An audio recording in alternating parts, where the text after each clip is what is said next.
भदोही में होने वाला अंतर्राष्ट्रीय कालीन मेला स्थानीय कारीगरों और व्यापारियों के लिए बेहद महत्वपूर्ण आयोजन है।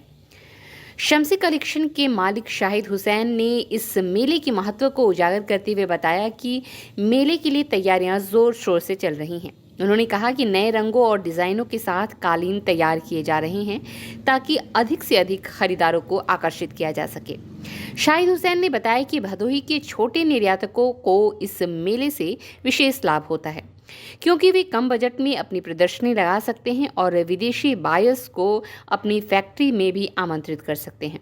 शाहिद हुसैन ने बताया कि इस बार मेले में 200 देशों से लगभग 300 विदेशी बायर्स के आने की संभावना है, जिससे भदोही के कालीन उद्योग को नई ऊंचाइयों तक पहुंचाने में मदद मिलेगी। हालांकि उन्होंने ये भी बताया कि वर्तमान में मंदी और सब्सिडी की कमी जैसी चुनौतियों के बावजूद भदोही के व्यापारी और कारीगर पूरी कोशिश में लगे हैं कि पहले से ज़्यादा निर्यात हो।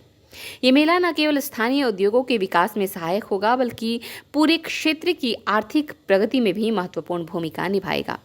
स्ट्रीट बज़ के लिए भदोही से नितेश श्रीवास्तव की रिपोर्ट। एक ज़माना था, एक टाइम था, आप देखते थे सड़कों पे हर जगह आपको खाली गलीचा काटी, लोग एक दूसरे का आना जाना लाना। अब आप देखेंगे सब सड़कें सन्नाटा हैं, कोई न गलीचा वाला दिखाई देता है न कोई काती वाला दिखाता है।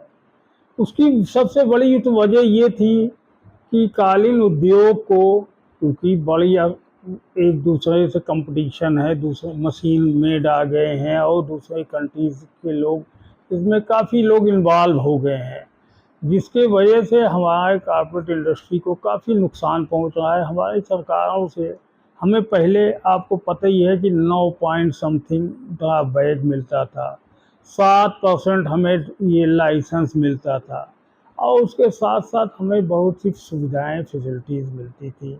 बैंक से भी जो हम पैसा लेते थे, कर्ज लेते थे बिजनेस के लिए, उस पे भी हमें काफ़ी हद तक सब्सिडी मिल जाती थी।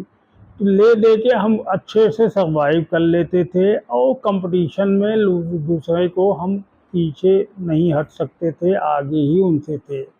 लेकिन ऐसे जब से हालात हो गए, सारी सुविधाएं हमारी वापस ले ली गई। तो और दूसरे इंटरनेशनल मार्केट में आप देखिए कंपटीशन का ज़माना है, हर जगह हालात बहुत गंभीर हैं। तो हमें चाहिए कि इस इंडस्ट्री को प्रोत्साहन की सख्त ज़रूरत है। जब तक सरकार आगे बढ़ के और संजीदगी से हमारे मसले पे गौर नहीं करेगी, तब तक हम नहीं समझते कि इंडस्ट्री का भला होने वाला है। और देखिए, जहाँ तक कारपेट फेयर की बात है, लोगों की बहुत ही आशाएं उम्मीदें इससे वाबस्ता हैं, जुड़ी हुई हैं, क्योंकि भाई हर आदमी चाहता है इस मंदी के वक्त में कुछ काम मिले, कुछ हमारे हालात बदलें, कारोबार आगे बढ़े। तो मैं अपने ये सीपीसी वालों को पहले तो बात तो बहुत बधाई देना चाहूँगा।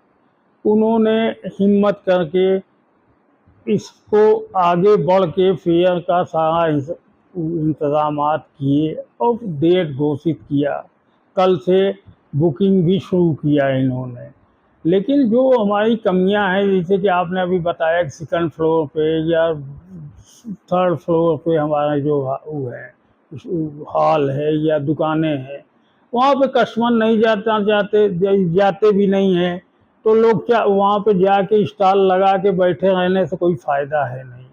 तो ये स्वचालित सीढ़ियों का बहुत दिनों से मांग हो रहा था कि अगर ये हो जाता तो बहुत मसला हमारा ऑटोमेटिक, चाहे आप नीचे हो चाहे ऊपर हो।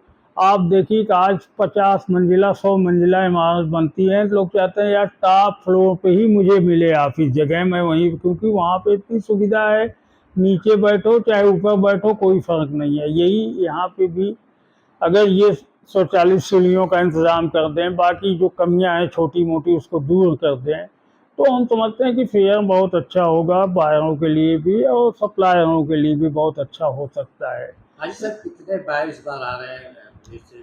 देखिए, अभी तो इन्होंने अनाउंस नहीं किया सीपीसी ने कि हमारे टोटल कितने बायर्स जो है कि कमिटमेंट किए हैं आ रहे हैं, लेकिन हमें उम्मीद है कि मेहनत ये इनकी अच्छी है और उम्मीद भी है कि बायर्स आएंगे, आना चाहिए उनको।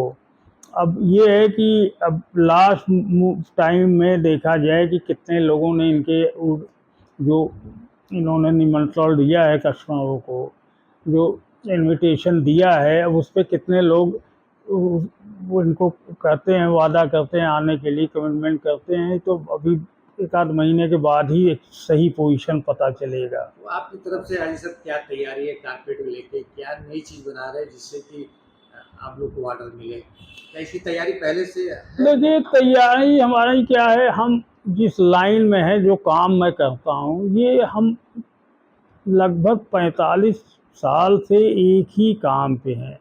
जो ओरिजिनल हैंडमेड पर्शियन कारपेट जो हमारी पहचान थी, भदोही की पहचान है, अब तो हम समझते हैं कि शायद 5-10% लोग इस लाइन में होंगे, बाकी लोगों ने छोड़ के दूसरी चीज़ें पे चले गए। और उसकी डिमांड भी थी, सस्ता भी था, तो लोगों ने उस पर चेंज किया क्योंकि ये बहुत लेंदी प्रोसेस था, सालों के बाद उसका रिजल्ट हमें मिलता है। लेकिन मैं वही काम आज भी एज इट इज़ करता हूँ। और टाइम टू टाइम हम लोग अपने सैंपल्स, और ये हमारा जो काम है, हमारा 100 साल पुराना जो डिज़ाइन कलर मैचिंग है, वो भी आज के डेट में एकदम लेटेस्ट ही है। उसका कोई वो नहीं होता है कि ये पुराना हो गया या वो हो गया। ये जब भी आप देखोगे आपको नया ही लगेगा। क्योंकि आप पुराने स्कूटर हैं, तो और लोगों को क्या संदेश देना चाहेंगे, ज्ञान देना चाहिए, किस तरीके का फेयर में कारपेट लगाए जिससे कि ऑर्डर? देखिए मैं तो सबसे यही अपील करूंगा, पहली बात तो आपस की कंपटीशन को छोड़ दो। आप जितने लोग यहाँ के भदोही या इस इंडस्ट्री से जुड़े हुए हैं, चाहे कहीं मिर्ज़ापुर हो, कहीं गोपीगंज हो, बनारस हो, सबको जैसे जो क्वालिटी एक आदमी बना रहा है, बायर को जो कमिटमेंट करो, तो लगभग सबका वही कमिटमेंट होना चाहिए। हमारे यहाँ सबसे खराबी क्या आ गई कि अगर हमने कहा यार $5 में ये प्रोडक्ट आपको देंगे, तो सामने वाले के पास गए तो उसने कहा यार उन्होंने 5 कहा है तो चलो मैं 4.5 में दे दूंगा। तीसरे ने कहा यार भला मारो हमें काम नहीं है, चलो मैं 4 में ही दे दूंगा। ये चीज़ें हमारे इंडस्ट्री को सबसे तबाह कर रही है। अगर आप 5 पे ही रहो, सब लोग 5 पे रहो, तो बायर को हर हाल में नमस्कार, आभा मार्ट की तरफ से आप सभी को स्वतंत्रता दिवस, रक्षाबंधन एवं श्री कृष्ण जन्माष्टमी की ढेर सारी बधाई एवं शुभकामनाएं। हमारे यहाँ आभा मार्ट में सभी प्रकार के इलेक्ट्रॉनिक सामान, किचन का आइटम, क्रॉकरी सामान, कपड़े और खाने पीने की सामग्री उचित मूल्य में प्रदान किया जाता है। अतः आप सभी से अनुरोध है कि आप हमारे प्रतिष्ठान में आएं और एक बार सेवा का अवसर अवश्य दें। धन्यवाद।